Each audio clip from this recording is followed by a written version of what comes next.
X-ray flares originating from behind a black hole have been observed for the first time by an international team led by Dan Wilkins at Stanford University in the U.S.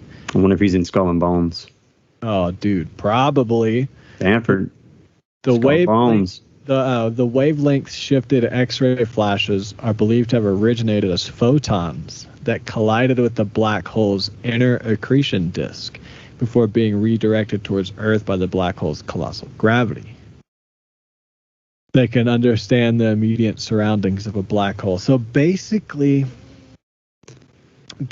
all this light is coming from around the black hole from something. And that light, just before material passes across the inescapable event horizon of a black hole, theories predict that it is superheated to millions of degrees, forming a rotating corona of plasma surrounding the black hole. Meanwhile, the black hole's magnetic field is continually twisting, snapping, and recombining as the plasma rotates. This magnetic activity imparts colossal amounts of energy on plasma electrons, which produces intense, characteristic flashes of X-rays. That's pretty wild. So that's what they're seeing are the big bright flashes of the X-rays. Yeah, what I'm trying to understand is, are they talking about when material goes into the black hole? Around or it. From the other side around it. So it gets superheated, plasma, gravity. That's interesting, man. Just light photons combined with energy and heat combined with super intense gravity creates plasma and X-ray flashes. It's just like energy. It says that due to Einstein's general theory of relativity, these echoes should be bent around the black hole and magnified by its intense gravitational field.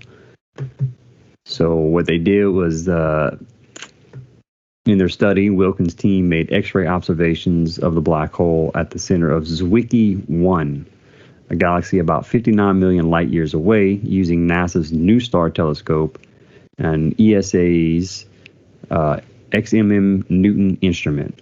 Just as Wilkins predicted, both telescopes clearly detected energy-shifted X-ray flashes which followed brighter, larger flares, which I guess the larger flares are the ones that were coming from behind it, providing key evidence that X-rays from behind the black hole had echoed off its accretion disk.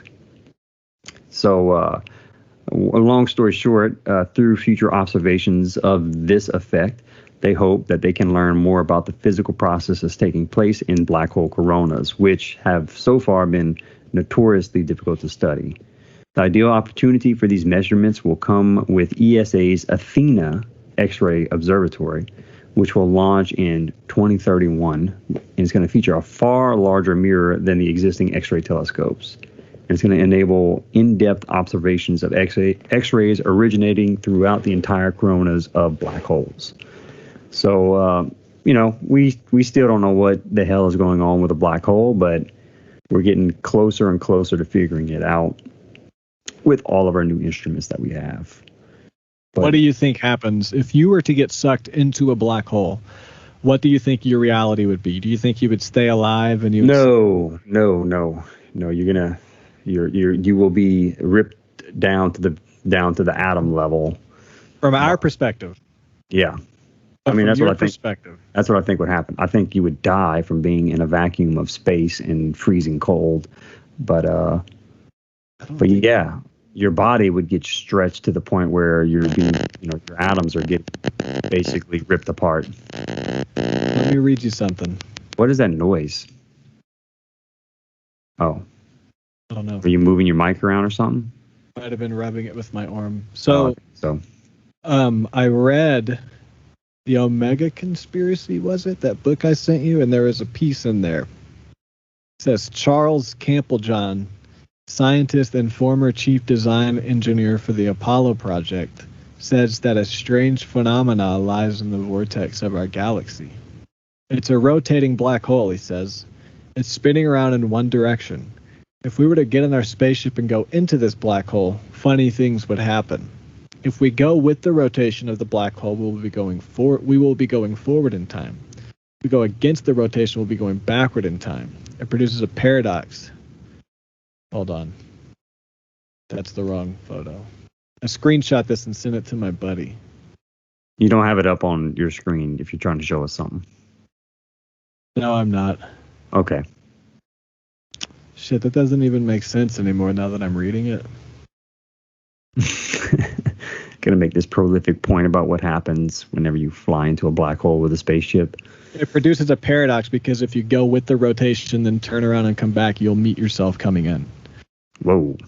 So basically, I think that you don't die when you enter a black hole because from your perspective, you're still there.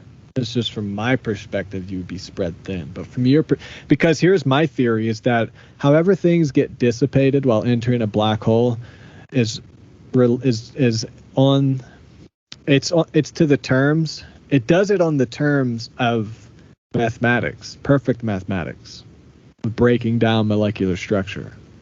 You know what I'm saying? It's not like it's like black hole universe mathematics.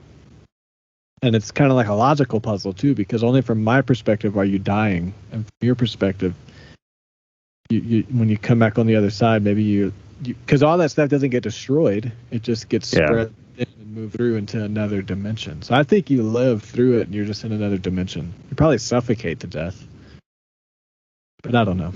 I mean, I don't know. I don't think we'll ever figure it out. But that's a mind fuck. Yeah, it is. That's how I want to go, is a black hole. Ideally, I hope we all go by a black hole. That there's just one that's expanding to the point where it's going to reach exponential expansion and eat the Earth. Fuck, that could happen, right? It will happen, technically in billions of years. Right.